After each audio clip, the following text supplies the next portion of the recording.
Good evening বন্ধুরা, welcome back to my channel. আশা করছি তোমরা সকলে সুস্থ আছো, ভালো আছো। আমরাও খুব ভালো আছি। নিয়ে এসেছি আরেকটি ভিডিও।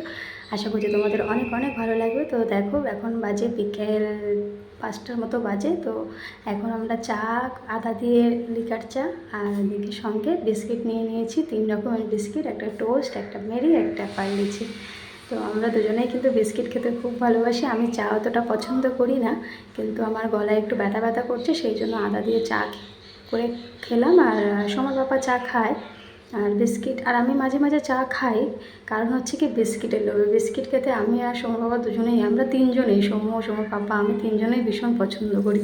তো শুধু শুধু বিস্কিট খেতে তো আর ভালো লাগে না, তাই জন্য আর কি চা দিয়ে ভিজিয়ে ভিজিয়ে খাই, কখনো সখনো, সব সময় নয়। তো এদিকে সোমার পাপা বলছে চাটা না হেভি হয়েছে, আদা দিয়ে বানিয়েছে তো বেশ ভালোও লাগছে, বেশ কড়া কড়া করে। আর আমার গলায় একটু প্রবলেম হচ্ছে, সেই জন্য আর কি দুজনে মিলে গল্প করছিলাম। আর সোমো গেছে ওর দিদার বাড়িতে। সোমো তো এই বাড়িতে থাকতেই চায় না, ওর দিদার বাড়িতে গেলে বেশি ভালো থাকে। তারপর দেখো, এই চাটা খেয়ে একটু বাসন ছিল, বাসনগুলো একদম ধুয়ে টুয়ে নিচ্ছি, কারণ রান্না বসাতে হবে। অনেকটা লেট হয়ে যায়, যেহেতু সোমর সকালবেলা স্কুল থাকে, যেন ভোরবেলা আমাকে উঠতে হয়। উঠে থেকে আমার মানে কাজ বাজ, তারপরে গোপালকে সেবা দিতে হয়, সব মিলিয়ে সারাটা দিন খুব ব্যস্ততার মধ্যেই কাটে আর কি। তাই জন্য রাত্রে খুব বেশি দেরি করতে চাই না, ওই জন্য তাড়াহুড়ো করে তাড়াতাড়ি করে বাসন মেজে নিচ্ছি, কারণ বাসনটা মেজে নিয়েই রান্না বসিয়ে দেবো। আর আজকে বানাবো হচ্ছে গিয়ে রুটি আর ঘুগনি। তো চটজলদি কীভাবে ঘুগনি বানাবো সেই রেসিপিটাও তোমাদের সঙ্গে শেয়ার করব। আশা করছি তোমাদের অনেক ভালো লাগবে। আর খুব বেশি বাসন ছিল না, অল্প করে ছিল বাসন। আমি যখনই মানে রান্নাবান্না করি বা খাওয়া দাওয়া, রান্নাবান্না করে যে বাসন পড়ে সমস্ত আমি সঙ্গে সঙ্গে মেজে রাখি। আর খাওয়ার পরে যদি একটাও থালা থাকে সেটাও আমি ধুয়ে নিই। যেহেতু এখন চাটা খেয়েছি আর সোমর বাবার টিফিন ক্যারিটারি সেগুলো আর কি ছিল, সেগুলোই আর কি মাজা ঘষা করছিলাম। আর সোমো যেহেতু বাড়ি নেই, ও বাড়ি না থাকলে আমার একটু তাড়াতাড়ি কাজ হয়, ও থাকলে আবার একটু লেট হয়, কারণ ও খুব বদমাইশি করে। ওর বদমাইশি সামলাতে সামলাতে আমার কাজে অনেকটা দেরি হয়ে যায়। ওই জন্য ও ওই বাড়িতে গেছে বলে আমি একটু নিশ্চিন্তভাবেই কাজ করছি। আর ওর পাপা আর কি যাবে একটু বাজারে, ওর পাপার দরকারি কাজ আছে। আমি ঘরে একাই থাকবো এখন। আর আজকে আমি আমার বোনকেও বলেছি যে তুই যখন সমুকে নিয়ে আমাদের বাড়ি, মানে সমুকে তো রাতেবেলা থাকতে পারে না, একদিন থেকেছিল, কান্নাকাটিও করছিল। তারপরে আর কি এখন আমি সোমকে আর কি আমার বোন দিয়ে যাবে, তাই বললাম তুইও আর কি আমাদের সাথেই খেয়ে নিস আজকে। আর ও রুটি ঘুগনি খেতে খুব পছন্দ করে আমার হাতে। আর তোমাদের সঙ্গে আজকে শেয়ার করবো একটা টিপস, যেটা তোমাদের খুব উপকারে লাগবে। এই যে আমরা আটা যখন মাখি, তখন কিন্তু এই যে গাবলার চারো সাইডে কিন্তু অনেকটা আটা লেগে থাকে, অনেকটা নষ্ট হয়, আর খুব মানে হয়। তো সেই জন্য আর কি, যাতে নষ্ট না হয় আর যাতে একদম পুরোটাই তোমরা কাজে লাগাতে পারো আটাটা, সেই জন্য এই টিপসটা। যখন তোমরা আটা মাখবে, গাবলাতে আর কি যেটাতেই মাখো, গাবলা থালা যাতেই মাখো না কেন, তার মধ্যে আগে নুন আর একটু জল দিয়ে চারো সাইড দিয়ে মেখে নেবে। মেখে মানে যে নুনটা তুমি আটাতে দেবে সেই নুনটাই আর কি ওখানে দিয়ে জলের সঙ্গে চারো সাইড মেখে নিলে দেখবে একদম আটাটার মানে গাবলাটা পুরো পরিষ্কার হয়ে যাবে, তোমার এতটুকু আটা কিন্তু নষ্ট হবে না। তো এই টিপসটা আশা করছি তোমাদের অনেকটা কাজে লাগবে। তারপর দেখো, এদিকে বসিয়ে দিয়েছি আমি হচ্ছে গিয়ে মটর ডাল, মানে ঘুগনির ডাল যেটাকে বলে, এটা আমিও খুব পছন্দ করি। আর এটা আমি যেহেতু প্রেশার কুকারে বানাবো, বললাম যে তোমাদেরকে জলদি বানিয়ে দেখাবো, তো সেই জন্য যাতে একবারেই তোমাদের সেদ্ধ আলাদা করে না নিয়ে একবারে যাতে বানাতে পারো, সেইটাই তোমাদের সঙ্গে শেয়ার করবো। এদিকে দেখো, পেঁয়াজ কুচি করে দিয়েছি, টমেটো কুচি, আলু কুচি, আর ওদিকে হচ্ছে গিয়ে আদা রসুন পেঁয়াজ অল্প অল্প করে একটু পেস্ট করে নিয়েছি। আর দুটো সরিষার তেল দিয়ে দিয়েছি অল্প একটু, আর তার সঙ্গে দুটো শুকনো লঙ্কা দিয়ে দিয়েছি ফোড়নে।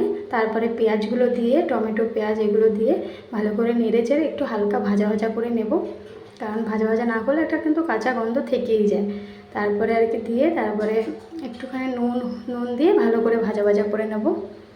আর এই সময় দেখো, আমার ইন্ডাকশানটা এতটা ডিস্টার্ব করছিলো, তারপরে আমি কিন্তু আবার ইন্ডাকশান বন্ধ করে আবার আমি গ্যাস ওভেনে চাপিয়ে দিয়েছি রান্নাটা, নাহলে তোমাদের সাথে আমি শেয়ারও করতে পারছিলাম না। আর ওদিকে হচ্ছে গিয়ে আমারও মানে লেট হয়ে যাচ্ছিলো, যেহেতু বারবার ডিস্টার্ব হচ্ছিলো, বারবার বন্ধ হয়ে যাচ্ছিলো। তারপর দেখো, যে ভাজাভাজি কমপ্লিট করে নিলাম।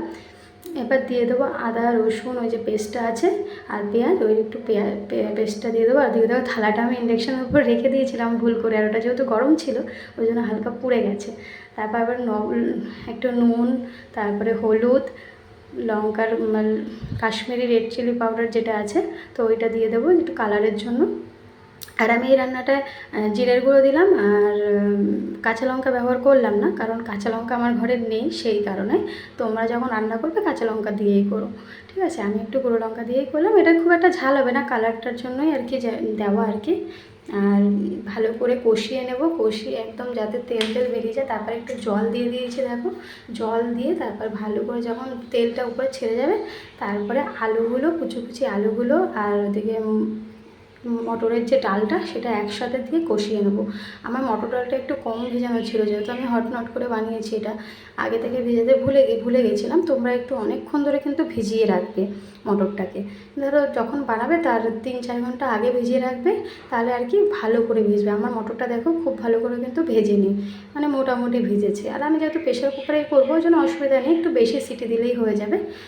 তোমরা এমনিও বানাতে পারো, এরকমভাবেও বানাতে পারো, বা এমনি ডালটাকে ডাইরেক্ট দিয়েও বানাতে পারো, তাতে সিটিটা আর কি একটু বেশি লাগে, সেই জন্য। তো আমি এদিকে মটরগুলো দিয়ে দিলাম, দিয়ে এগুলোকে ভালো করে কষিয়ে নেবো নেড়ে চেড়ে। আর আঁচটা কিন্তু আমি বাড়িয়েই করছি, খুব একটা কম আঁচে করছি না, ভালো করে নেচে দেবো। আর আমার না ছোট্ট প্রেশার কুকার, যেহেতু আমার ঘরে ছোট্ট প্রেশার কুকার, বড় প্রেশার কুকার এখনও কেনা হয়নি, তো সেই জন্য আমার কিন্তু একটু অসুবিধাই হচ্ছে। তোমরা যখন বানাবে বড় কিছুতেই বানিও। আমার এর জন্য কিন্তু অনেকটা ঘেটেও গেছিলো, মানে একটু হালকা নরম নরম হয়ে গেছিলো, কিন্তু কিছু করার নেই, কী করব। আমার যেহেতু প্রেশার কুকারটা নেই, এইটা দিয়েই চালাতে হচ্ছে। আর আমি বেশি করে আর কি ডালটা দিয়ে দিয়েছি, যার জন্য আর কি জায়গাটাও অনেকটা শর্ট হয়ে গেছে। তোমরা যখন বানাবে একটু বড় কিছুতে, বড় প্রেশার কুকারে বানাবে, তাহলে দেখবে একদম ঠিকঠাক হবে। ভালো করে কষিয়ে নিচ্ছি,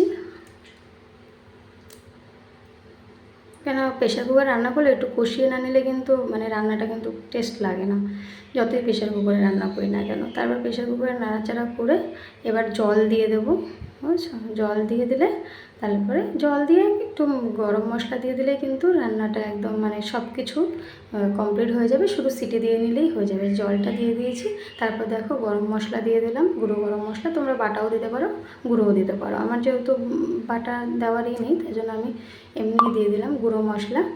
তারপর দিয়ে এই যে একদম ঢেকে দিলাম ঢাক্কান দিয়ে। এবারে সিটি দিলেই রেডি হয়ে গেছে। আমারটা একটু হালকা মানে খুব সব ঠিকঠাকই ছিল, একটু জাস্ট নরম হয়ে গেছে, যেহেতু জায়গাটা ছোটো ছিল। তো কেমন লাগলো ভিডিওটা, আশা করছি তোমাদের ভালো লেগেছে। ভালো লাগে